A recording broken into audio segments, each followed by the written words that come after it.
ವಿಶೇಷ ಕಾರ್ಯಕ್ರಮಕ್ಕೆ ಸ್ವಾಗತ. ನಾನು ಪ್ರತಿಮಾ ಭಟ್. ಇವತ್ತು ನಿಮ್ಮ ಮುಂದಿಡುವಂತಹ ವಿಶೇಷ ಕಾರ್ಯಕ್ರಮ ಏನಿದೆ ಇದು ಗೀತೆಗಳ ಬಗ್ಗೆ. ಆ ಗೀತೆಗಳನ್ನು ಗಾಯನ ರೂಪದಲ್ಲಿ ನಿಮ್ಮ ಮುಂದಿಡುವಂತಹ ವಿಶೇಷವಾದ ಕಾರ್ಯಕ್ರಮ ಇದು. ಆ ಗೀತೆಗಳು ಒಬ್ಬ ಬಂಡಾಯ ಕವಿದು, ದಲಿತ ಕವಿದು. ಬಂಡಾಯ ಕವಿ, ದಲಿತ ಕವಿ ಅಂದಾಕ್ಷಣ ನಿಮಗೆ ನಾವು ಯಾರ ಬಗ್ಗೆ ಮಾತನಾಡ್ತಿದ್ದೀವಿ ಅಂತ ಗೊತ್ತಾಗಿರಬೇಕು. ಡಾಕ್ಟರ್ ಸಿದ್ದಲಿಂಗಯ್ಯ ಅವರ ಬಗ್ಗೆ. ಅವರ ಕವಿತೆಗಳು ಪ್ರೇಮ ಕಾವ್ಯಗಳು ಕೂಡ ಇವೆ. ಅವರು ಬರೀ ಬಂಡಾಯ ಕವಿತೆಗಳನ್ನು ಬರೆದವರು ಮಾತ್ರ ಅಲ್ಲ, ಅವರ ಪ್ರೇಮ ಕಾವ್ಯಗಳು ಈಗ ಸಿಡಿಯ ರೂಪದಲ್ಲಿ ಹೊರಬರ್ತಾ ಇವೆ. ಆ ಸಿಡಿಯ ರೂಪದಲ್ಲಿ ಹೊರಬರ್ತಾ ಇರುವಂತಹ ಗೀತೆಗಳನ್ನು ಗಾಯನ ರೂಪದಲ್ಲಿ ನಿಮ್ಮ ಮುಂದಿಡುವಂತಹ ಕಾರ್ಯಕ್ರಮವೇ ಪ್ರೀತಿ ಎಂಬುದು ಗೆಳತಿ. ಪ್ರೀತಿ ಎಂಬುದು ಗೆಳತಿ. ಪ್ರೀತಿ ಎಂಬುದು ಗೆಳತಿ ಹೆಸರೇ ಹೇಳುವಂತೆ ಇಲ್ಲಿರುವಂತಹ ಎಲ್ಲ ಗೀತೆಗಳು ಪ್ರೀತಿ ಪ್ರೇಮದ ಮೇಲಿರುವಂತಹದ್ದು. ಆ ಗೀತೆಗಳನ್ನ ಬರೆದಿರುವಂತಹ ಕವಿ, ದಲಿತ ಕವಿ, ಬಂಡಾಯ ಕವಿ ಅಂತ ಖ್ಯಾತನಾಮರಾಗಿರುವಂತಹ ಡಾಕ್ಟರ್ ಸಿದ್ದಲಿಂಗಯ್ಯ ಅವರು ನಮ್ಮೊಂದಿಗೆ ಇದ್ದಾರೆ.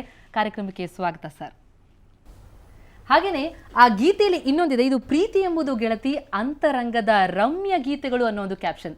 ಹಾಗಾಗಿ ಆ ರಮ್ಯ ಗೀತೆಗಳನ್ನ ಹಾಡಿರುವಂತವರು, ಅದರನ್ನ ಸಂಯೋಜಿಸಿದಂಥವರು ರಮ್ಯಾ ವಸಿಷ್ಠ ಅವರು ಕೂಡ ನಮ್ಮೊಂದಿಗಿದ್ದಾರೆ. ಕಾರ್ಯಕ್ರಮಕ್ಕೆ ತಮಗೂ ಕೂಡ ಸ್ವಾಗತ. ನಮಸ್ತೆ. ಅದೇ ರೀತಿಯಲ್ಲಿ ಖ್ಯಾತ ಹಿನ್ನೆಲೆ ಗಾಯಕರು, ಎಲ್ಲರಿಗೂ ಗೊತ್ತಿರುವಂತಹ ಗಾಯಕರೇ ರಾಜೇಶ್ ಕೃಷ್ಣನ್ ನಮ್ಮೊಂದಿಗಿದ್ದಾರೆ. ತಮಗೂ ಕೂಡ ಕಾರ್ಯಕ್ರಮಕ್ಕೆ ಸ್ವಾಗತ. ಮೊದಲಿಗೆ ನಾನು ಸಿದ್ದಲಿಂಗಯ್ಯ ಅವರ ಹತ್ರ ಕೇಳ್ತೀನಿ ಸರ್, ತಮಗೆ ಇರುವಂತಹ ಖ್ಯಾತನಾಮ ಏನಂತಂದ್ರೆ ಬಂಡಾಯ ಕವಿ, ದಲಿತ ಕವಿ ಅನ್ನುವಂಥದ್ದು. ಆದರೆ ಬಂಡಾಯದಲ್ಲೂ ಒಂದು ಪ್ರೀತಿ ಇದೆ, ಆ ಪ್ರೀತಿಯ ಬೆಸುಗೆ ಇದೆ ಅನ್ನೋದನ್ನ ನೀವು ತೋರಿಸ್ಕೊಟ್ಟಿದ್ದೀರಿ. ಸಾಕಷ್ಟು ಅದಕ್ಕೆ ಆಕ್ಷೇಪಗಳು ಕೂಡ ಮುಂಚೆ ಬಂದಿವೆ. ಈ ಒಂದು ಸಿಡಿ, ಈ ಪ್ರೀತಿ ಎಂಬುದು ಗೆಳತಿಯಲ್ಲಿರುವಂತಹ ಕವನಗಳು ಯಾವ ರೀತಿ ಬಿಂಬಿಸ್ಲಿಕ್ಕೆ ಹೊರಟಿದ್ದೀರಿ ನೀವು? ಪ್ರತಿಯೊಬ್ಬನು ಮೂಲತಃ ಮೊದಲು ಮನುಷ್ಯ, ನಂತರ ಕವಿ, ಗಾಯಕ, ನಟ ಏನಾದರೂ ಆಗ್ಬೋದು. ಕ್ರಾಂತಿ ಕವಿ, ದಲಿತ ಕವಿ, ಬಂಡಾಯ ಕವಿ, ಪ್ರೇಮ ಕವಿ ಏನಾದರೂ ಆಗ್ಬೋದು. ನಮ್ಮ ಮನಸ್ಸನ್ನು ಯಾವುದೋ ಒಂದು ಭಾವನೆ ಗಾಢವಾಗಿ ಕಾಡ್ತಾ ಇರ್ತದೆ. ಅದು ತುಂಬ ದಿನ ನಮ್ಮನ್ನು ಡಿಸ್ಟರ್ಬ್ ಮಾಡ್ತಾ ಇರ್ತದೆ. ಅಂಥ ಭಾವನೆಗೆ ನಾವು ಅಕ್ಷರ ರೂಪ ಕೊಟ್ಟಾಗ ಅದು ತಾನೇ ಒಂದು ಸ್ವರೂಪವನ್ನು ಪಡಿತಾ ಆ ಕವಿತೆ ಬೆಳೀತಾ ಹೋಗ್ತದೆ. ಶ್ರೀಮತಿ ರಮ್ಯಾ ವಸಿಷ್ಠ ಅವರು ಅದ್ಭುತವಾಗಿ ಅದನ್ನು ಸಿಡಿ ಮಾಡಿದ್ದಾರೆ.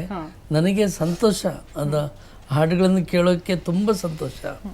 ಮತ್ತು ಒಂದು ವಿಶಿಷ್ಟ ಪ್ರಯೋಗ ಅವರು ಮಾಡಿರೋದು. ಓಕೆ, ಇವರು ವಿಶಿಷ್ಟ ಗೀತೆಗಳನ್ನಂದ್ರೆ ವಿಶಿಷ್ಟ ಪ್ರಯೋಗ ಮಾಡಿದ್ರಿ ಅಂತಂದ್ರು ವಶಿಷ್ಠ ಅವರು. ತಾವು ಮೊದಲನೇದಾಗಿ ಇಬ್ಬರಿಗೂ ಶುಭಾಶಯಗಳು.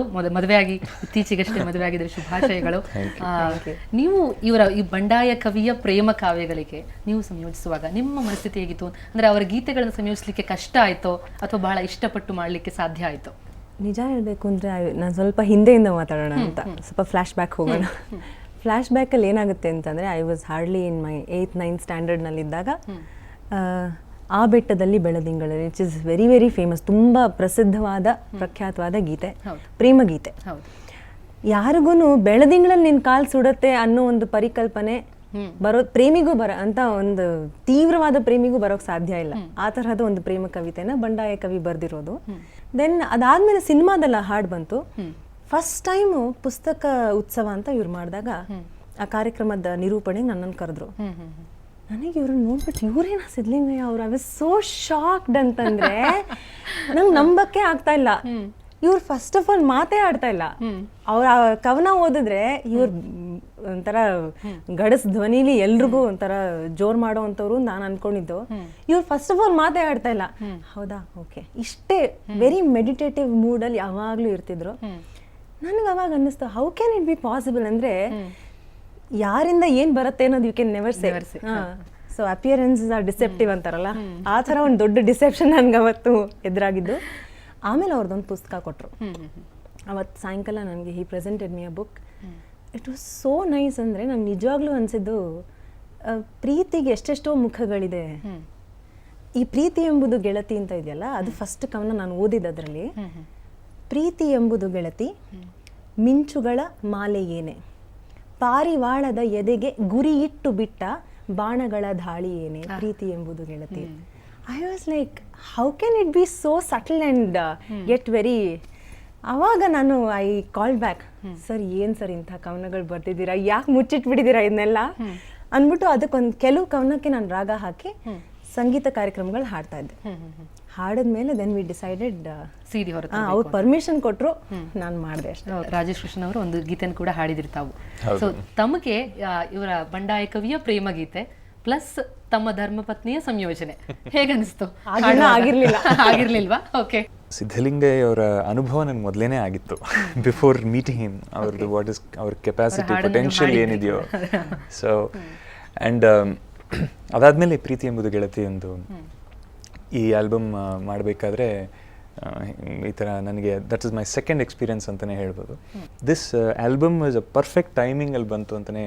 This is our album just before marriage, ಅಂದರೆ just about 2 months before we got married we recorded the song. ಎಲ್ಲನೂ ಚೆನ್ನಾಗಿದೆ ಈ ಆಲ್ಬಮಲ್ಲಿ.